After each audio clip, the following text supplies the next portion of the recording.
Good evening, everybody, and welcome once again to the Phillips Lecture Series. We are so grateful to Reverend Dr. Simeon Johnson for putting together this wonderful lecture series called the Lenten Spring for us for 2023 Lenten Lectures for Great Lent.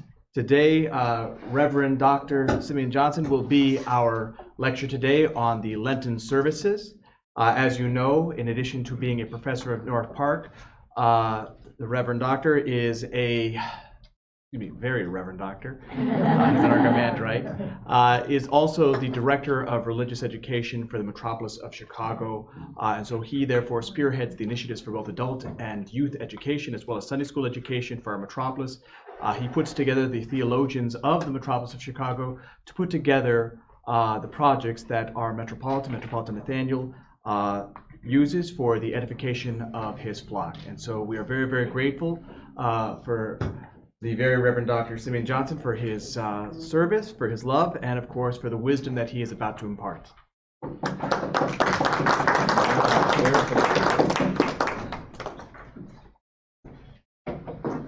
Well, I must say that I have stood in this position quite a bit. So, it's been a number of years, and I do religious education almost every Wednesday. I take some breaks, but I'm normally here. And since COVID, I've learned that I can both be here and everywhere since we do things online. So, this year, I think I used a number of things that from my training at seminary. So even the title, The Lenten Spring, one of my professors was the late Father Alexander Schmemann, whose specialty was liturgical theology. The Lenten Spring is one of the titles of his books dealing with the season of Great Lent. Another term that he used was a bright sadness to describe Lenten worship in itself. And I think that that's a very apt title. You know that next year when we begin Lent with the Forgiveness Vespers, we have to clue in the choir, or at least Dino, to what should be sung while people are asking forgiveness. Of course, at the very time we begin the preparations for Lent, the choir should be singing the Paschal Canon. So it's already pointing to, when we begin Lent, pointing to its finish, which is the glorious resurrection of our Savior. So the bright sadness of Lenten services, the Lenten spring indeed is upon us. So I thought it was important that we took some time and looked at the services that we have during sort of this period of Great Lent. First, I was just going to talk about the weekday services, and then I thought, no, I think we have to include the weekend worship too, otherwise we're really missing something, and we don't have a standard of comparison. So hunting for photos, and it likes to click off, you can see that, this is probably from something in Moscow or St. Petersburg, but it was a photo online. And I used it because it's using the correct colors.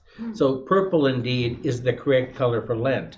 So I know at one point you would see black, but the real color for Lent is purple. Lent is, black is not a liturgical color, purple is. So purple, and of course in our tradition, in the Greek tradition, it is worn during the weekdays of Great Lent. But the weekends go back to the bright colors of white and gold because we're focusing on every Sunday as a celebration of the resurrection. So if you went to a Slavic church, a Russian church in particular, they would wear the Lenten purple on the weekends too, right? So I remember when we were at seminary, Father Schmemann had one set of vestments that were actually from St. Petersburg in the 1890s, and he sort of claimed them immediately. He liked them because they were purple, but primarily gold. All right, so here we have this image of Lenten worship. When we talk about Lent itself, of course, we talk about the 40 days. So I always think there's a bit of confusion of what we're talking about during Lent. And of course, Lent begins at sunset on Forgiveness Sunday, all right? So that leads to Clean Monday. That's when the counting begins. And it goes until Friday evening, the eve of the raising of Lazarus, 40 days later. And once again, at sunset on Friday, the day begins, and we are in that new period, which is Lazarus Saturday. So Lent is 40 days from Clean Monday to really the Feast of the Raising of Lazarus. Then we have a 2-day joyous celebration, of the raising of Lazarus and Palm Sunday, and then we're plunged into Holy Week. Holy Week, of course, will take us to the resurrection. So it's that period of time. We should remember that. We talk about Lent, of course, it's the time that we have all these reminders that were given to us in the Sundays before the Lenten season about returning to the Father, humility, the idea of forgiving other people. And then when Lent begins, we're really called to deepen our relationship with God, to deepen our relationship. So when we talk about that relationship, the church offers us a number of things. And you've heard me say them, you've heard Father Dimitri say it, you've heard everyone say it. So Lent is a time that we're maybe working on that bank account, which is our relationship with God. And what we deal with that is a sense of dialogue. So prayer is essential. So if we have a rule of prayer, we should make it a little bit longer. Even if it's just a couple of minutes, even if we add a psalm to that sort of routine, it should be a little bit longer. Worship is central. And of course, that's what we're going to be talking about as we continue. But worship is extremely central to our sort of whole focus on this journey to the resurrection. So there are many, many more services that are offered. And you know that even in our parish practice, we're having Compline on Monday, the Presanctified Liturgy on Wednesday, and then the salutations on the Fridays, leading to the Akathist hymn on the fifth Friday. So all of this there, in addition to our regular worship, and worship is longer. Longer is not bad. Longer can be very good. All right, so one of the things we hear about is greater participation in the sacraments. So, I think that we came from a tradition in which education died in the Balkans during the Turkish period of the Turkocratia, and in Russia during the Mongol period, and the reception of the Eucharist was restricted to a couple times a year. That's not the norm. The norm really is what's coming to us from the comments of Basil the Great, that if anyone does not go to communion for a 3-week period, they're excommunicated and need to go to confession to return to the Eucharistic discipline of the Church. So more frequent participation in communion, confession is also there. All right, works of charity. So I'm glad we're having a food drive and a clothing drive here with the Philoptikos in this parish. Works of charity are essential during this period. Deepening our knowledge and relationship with God, and then the word fasting. So of course Helen came up to me and mentioned food. Since I do talk about food and I kind of look like I like food, which I do, but sometimes the emphasis during Lent is really almost exclusively on what we eat, and that's problematical. So we want to focus on other items. When we sort of begin this focus, when we deal with weekends. So weekends, Saturdays and Sundays, are unique during the Lenten period. So one thing, you can celebrate the liturgy on Saturday and Sunday. So of course we had the Memorial Saturdays, ending with St. Theodore Saturday the last week, but all during Lent we could be celebrating. I didn't say we have to, but we could be celebrating the liturgy on Saturdays. In many churches and of course in monasteries, there is Saturday liturgy too. The Saturday liturgy is St. John Chrysostom's anaphora.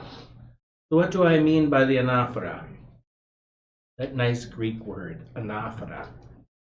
The order of service? Oh, it's a little more focused than that. It's the lifting up, the lifting up, and the anaphora really are the prayers that are the heart of the liturgy. They're around the Eucharist. So I think sometimes we have a mistake that people think that St. John Chrysostom wrote everything from Blessed is the Kingdom to the final Amen, and St. Basil did the same thing. There was a song my great aunts used to sing, it ain't necessarily so. And what really you find is, first St. Basil writes his anaphora as prayers which are focused on the heart of the liturgy and communion, all right? Not every jot and tittle, but the prayers focused on Holy Communion Eucharist. And of course, St. John Chrysostom takes that and makes it a little bit shorter, but they write the anaphora. So the Saturday anaphora is St. John Chrysostom, Sunday is St. Basil the Great. So why do we use St. Basil's anaphora during Great Lent, and then also on his feast day, on the eves of Nativity and Theophany, and on Great and Holy Thursday? and Great and Holy Saturday 10 times a year. Why do we use that? If you ask me, it's more beautiful. They're longer prayers, aren't they? They're longer prayers, and I think the idea of longer means more, well, I think More better in this spiritual. case. Yeah, more penitential maybe. Right. So I always remember that one priest who shall remain nameless said, we want to move quickly. So you must read the anaphora while I keep moving. I thanked him because I was very happy to read the anaphora of St. Basil the Great. But the anaphora for the Sundays of Lent is that of St. Basil the Great. All right? Those are 2 days the Eucharist is celebrated. We also could have had liturgy today. We were chit-chatting as we were sort of moving on during the Presanctified. This is the day of the 40 martyrs of Sebaste, who were martyred during the period of the Emperor Licinius. All right? So this is a day, very rare during the Lenten period, that liturgy was actually possible. What's the other day that is the celebration? Yeah. The Annunciation. The Annunciation is, of course, an occasion for a weekday liturgy. But normally when we have feast days, they're an octave. What does that mean, an octave? 8 days, 8-day celebration. And then we have the podesis, or the leave taking. Do you know how long the celebration is for the Annunciation? 2 days. 2 days. Because it's the synaxis of the Archangel Gabriel is the next day, the 26th of March. Why only 2 days? Too much joy during Lent does not fit in. So, the focus is strictly on the feast day and then the next one. So when we deal with the weekends, we celebrate the Eucharistic Divine Liturgy. We cannot do that during the weekdays of Lent, other than those rare occasions of the Annunciation and the feast of the 40 martyrs of Sebaste. Why is that the case? So I remember one parish which shall remain nameless, not in our diocese, I'm also happy to say, or in our city, that Lent was a special time for them. They celebrated daily liturgies for the dead, and it was rather shocking. But anyway, why can't we celebrate the normal divine liturgy on the weekdays during Lent? Because the liturgy is a feast of the resurrection. Yeah, it's always a joyous celebration of the resurrection. So during Lent, we do not celebrate the liturgy during the weekdays because we're in a mood of penitence. The penitential season, that is taken care of by what we celebrated tonight, the liturgy of the presanctified gifts. We'll get back to that. So weekends, Saturday, the anaphora of St. John Chrysostom. Sundays, the anaphora of St. Basil the Great, which is a bit longer. All right? So very important, and I've found the sort of illustration of the chalice and the paten, so they're ready to go. All right. So of course, what we had on the first Monday of Lent, and then on Mondays in this parish, we have the service of Great Compline. So Great Compline is, of course, a longer version. There's sort of a nightly small compline which is done, and sometimes done on the prayer corner. But Great Compline is prescribed during the weekdays of Great Lent. All right. So someone called me and said, "Why were they holding compline on a Tuesday?" And I said, "It's prescribed Monday through Friday during the Lenten season. However, that's not the normal parish practice.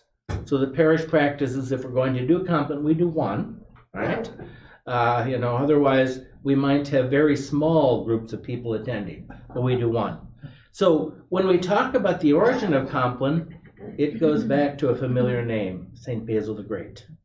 So St. Basil the Great, during the period before he was a bishop, was on his own family's estate in Pontus, in Asia Minor, and he developed the structure of the service of compline with the various psalms, and a number of prayers were included. And of course, when we talk about compline, it includes a prayer of St. Basil the Great. So very important. It may also be, he may have borrowed a little from Pachomius. Who was Pachomius? An Italian guy? I don't know. Well, a little farther south. The guy who founded monasticism in Egypt. In Egypt, yeah, even kind of connections with Anthony. But we have that kind of structure of a service which is really heavily using the Psalms. So it's St. Basil the Great, who's the founder of this service, during Great Lent, it's prescribed weeknights. And it's also sort of the after dinner service. It's the last service of the day. The day will begin with the midnight office, but it's the last one before we go to bed. All right, helps us focus our efforts.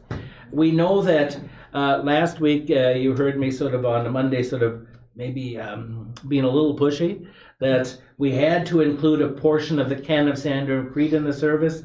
And of course, Dino assured me that he was going to take care of that in a bite-sized form that wouldn't upset anyone.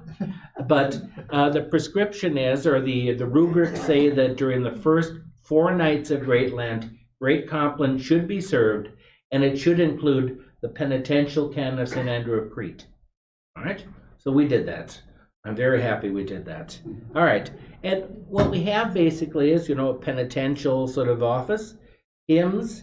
We're talking about God is with us being chanted very loudly and clearly in a very festive way. But prayers of St. Basil, prayers of St. Madarius, Manasses, which is usually recited by the priest, Paul the monk. He came up at our meeting of the theologians last night too. St. Ephrem the Syrian. St. Ephrem the Syrian's prayer is included in this service, but it is one of the prime prayers during the Lenten period. All right? You all know the prayer of St. Ephrem? Yeah. I won't ask you to recite it, but you should be reading it and tuck it into your daily prayers. I have it on my refrigerator. Excellent, excellent. You pass. It's all right. I don't know about others, but you pass. All right. Prayer of St. Ephrem, doxology, creed, and then there should end with the final blessing of the priest. Then you go off and go to sleep. All right. Yeah. So that's Monday. All right. And we don't want to hit another one. All right. But the liturgy of the pre-sanctified gifts.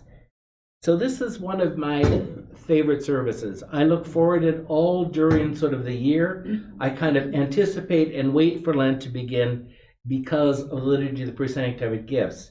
For one thing, it is my time of the day. Everyone can testify I'm a nocturnal person. Early mornings, that's not really my specialty, but I like night.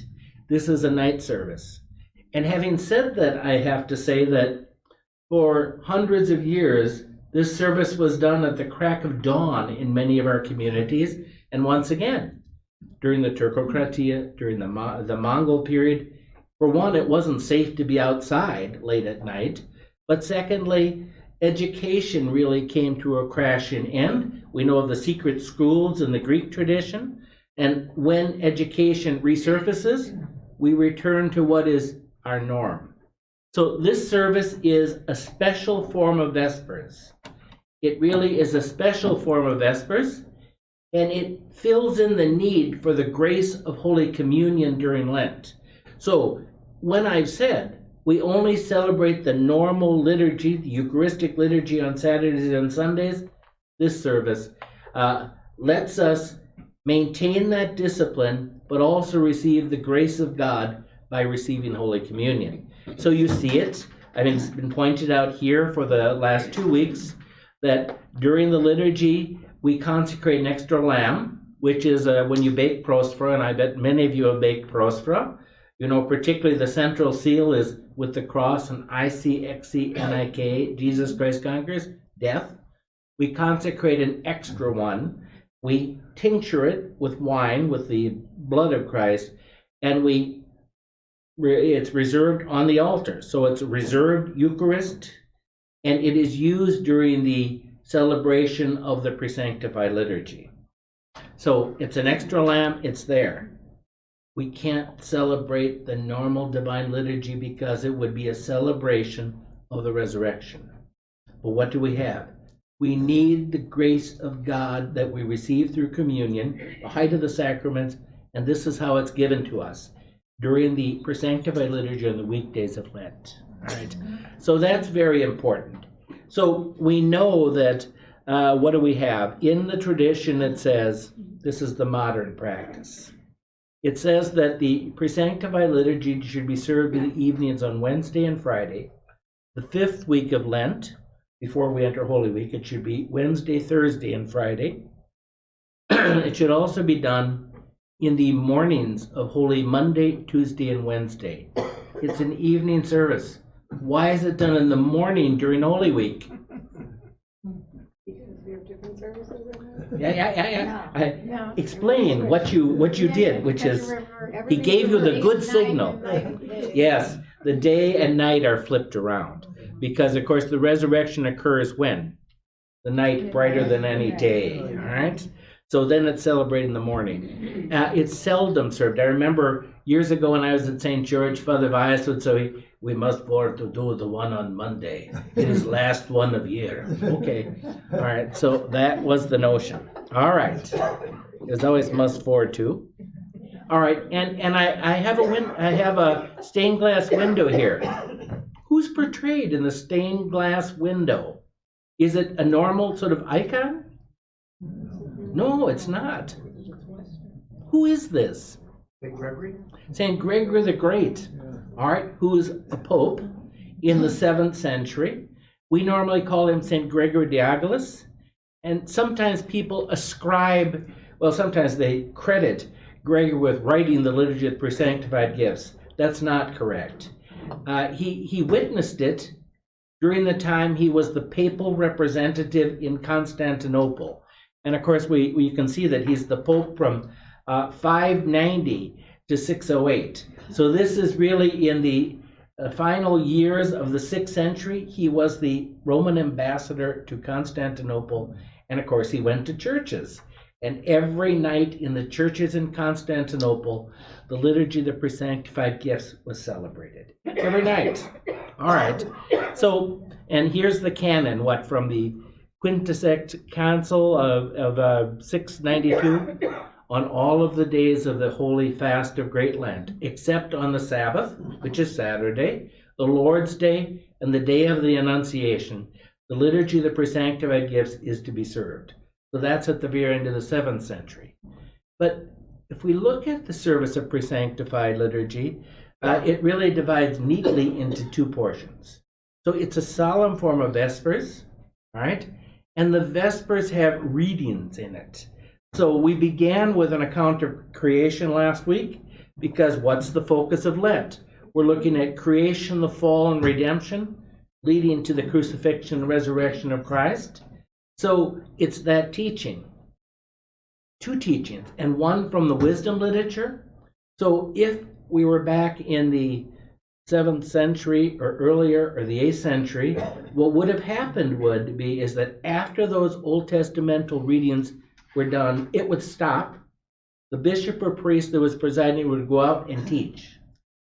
He would go out and teach, and then he was really focused on the catechumens. Who are the catechumens? Yes, they're preparing for baptism. And I think what we always forget is Great Lent isn't just a pious penitential season. It is and always will be the prime catechetical season in the church. So, the Patriarch issues a catechetical instruction at the very beginning of Lent, which fits better in an adult religious education class sometimes than being read on a Sunday, because it's usually full of material and detailed. But it's the time that in the early church people were baptized. So, and we know when. So the instruction for a catechumen was about 2 to 3 years. And then before Lent began, that person who was going to be baptized would be brought before the bishop or the priest, given sort of a quiz on how he or she had been behaving, and they would be admitted into the catechumenate with a blessing. That would be the final period of their instruction, which would be the 40 days of Great Lent.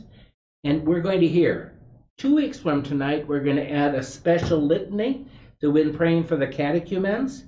We will then add the litany of praying for those who are preparing for holy illumination, which is baptism. And what that represents is, in the middle of the Lenten period, that person would have another exam or another quizzing to see if they were really ready, and then they'd be blessed again, and they would be admitted to the final stage of preparation for baptism. When were they baptized? You know the answer. Yeah, but when? The first anastasis. Okay, so it really should be, if we were really good, we would do it in the afternoon, and it would lessen the period of time between that and the actual anastasis service. But that really isn't done in parishes. We do it in the morning. But you can tell, if we did a little liturgical archaeology, we'd find that among the contents are, in addition to beautiful hymnography, some of which we've heard on Friday evening, there are really 15 Old Testamental readings. The Paramia readings, we've kept some of them, but that was the time that people were actually baptized.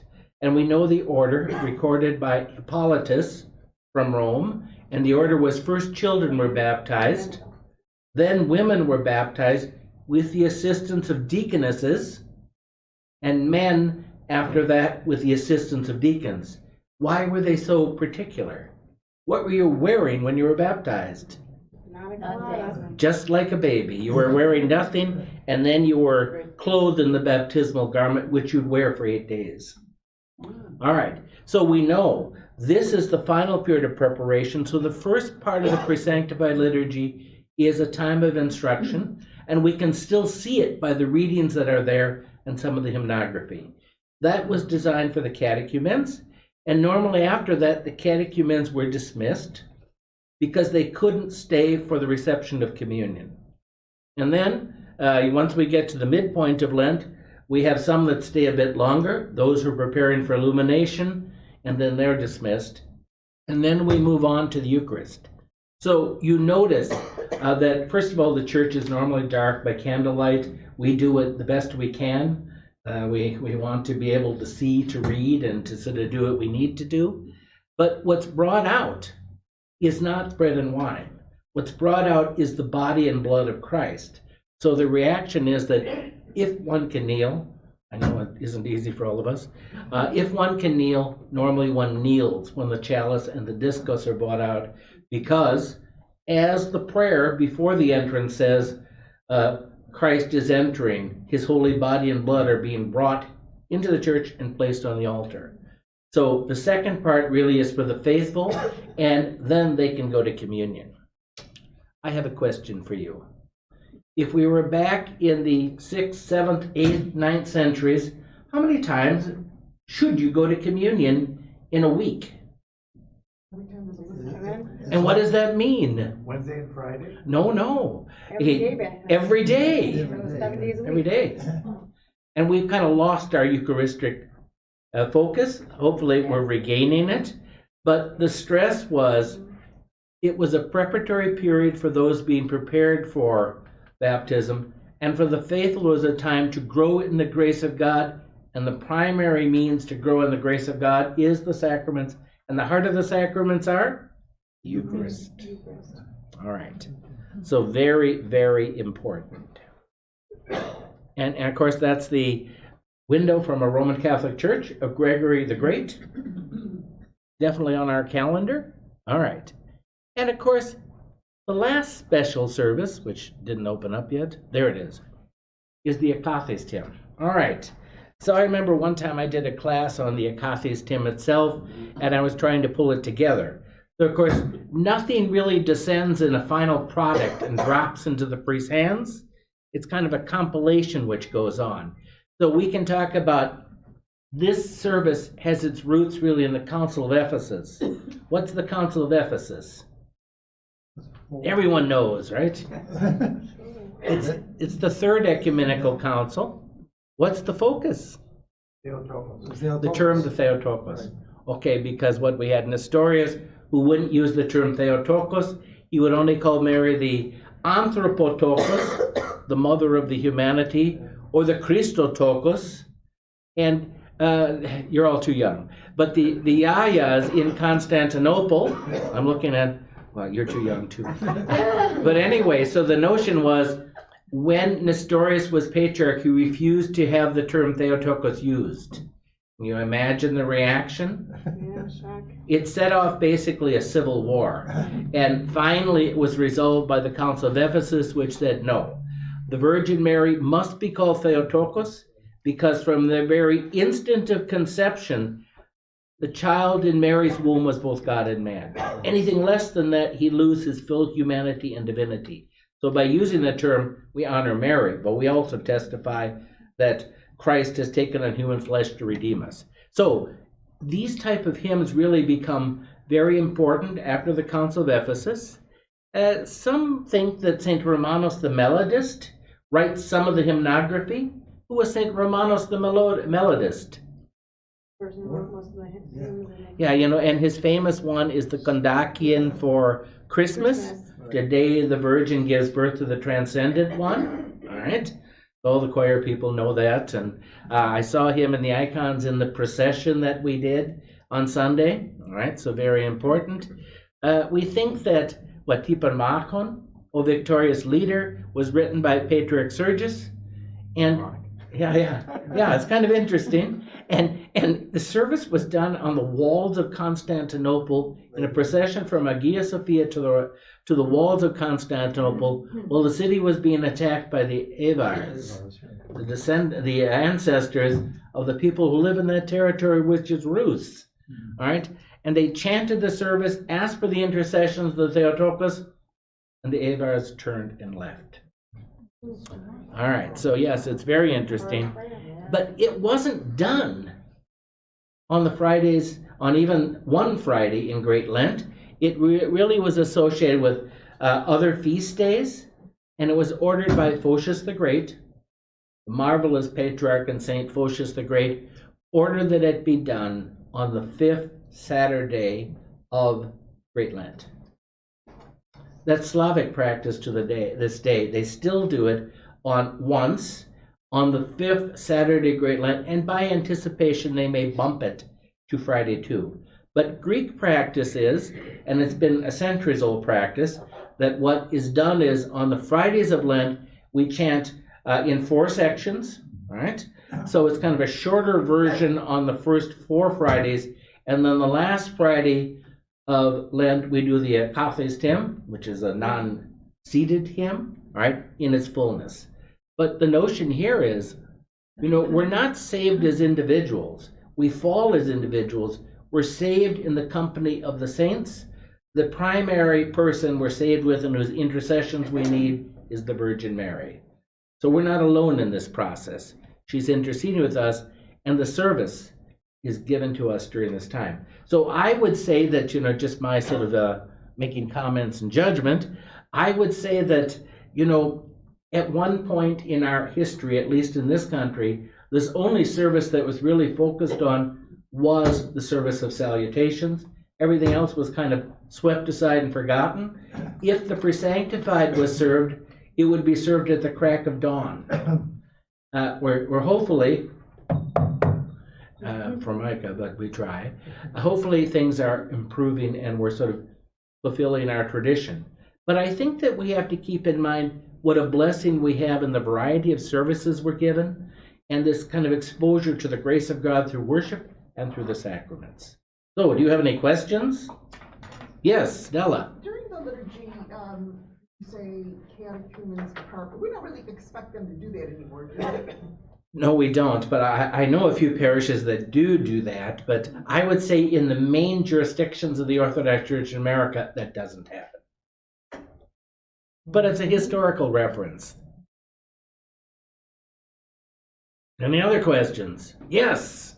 During the Sunday liturgy the other day, I saw that they you closed the doors. Yeah. So someone's not tonight. Yeah, that's a proper procedure. It's not always done every places. But what was done basically is that's the time when the presanctified host is being prepared and then transferred to its place on the altar. So that's why it's closed. And that's only during Lent. Only during Lent. And should we stand? Or You should really, if possible, you should kneel during that time. Some of us don't kneel too well anymore. When you have meniscus surgery, it doesn't work too well. Standing is fine. Kneel or stand. Sitting, not the best, unless you have to. God understands all. Yeah. The anaphora for St. Basil, isn't it really significant because it sets forth the whole plan of salvation from the beginning to... It's the whole idea of salvation history is emphasized. It's there in St. John Chrysostom's too, but a much more sort of broader, richer presentation in Basil's anaphora. It's just, it's marvelous in my book, yes. It's great, yeah.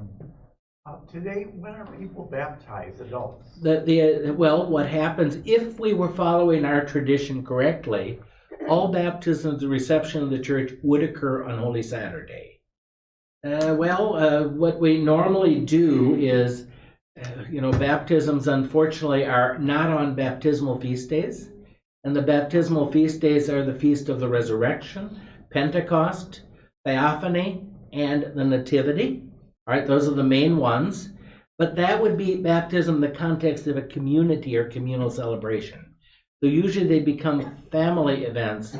And I think they still should be stressed with connection with the baptismal feast, primarily the resurrection. I think that one of the things that we have done with catechumens, we received them into the church on Lazarus Saturday so that they could then participate in the sacraments of Holy Week. I mean, I wish they'd be on the baptismal feast days, but we try. Other questions? I can be quiet. Okay. So you know where to find me if you have other questions.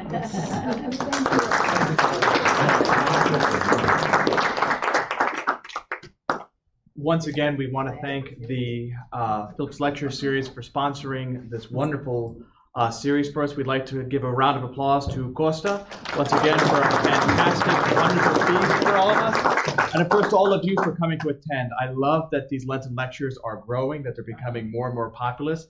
We knew that they would when you bring in good speakers. And next week, Dr. Helen Theodoropoulos. Oh yes, next week is going to be Dr. Helen Theodoropoulos, and her topic is going to be Descent into Hades, which would be very, very interesting.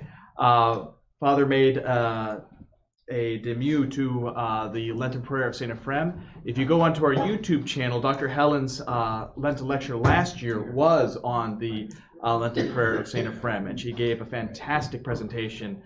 So if you'd like to learn more about the history and the theology of that hymn, please give that a listen. She is wonderful. So if you can, she's our friend too. Yes, she is. So we thank you all for coming. We hope that you enjoyed tonight's services and tonight's meal and of course tonight's lecture. We thank you, Father Simeon, once again for your leadership in this, and we are grateful.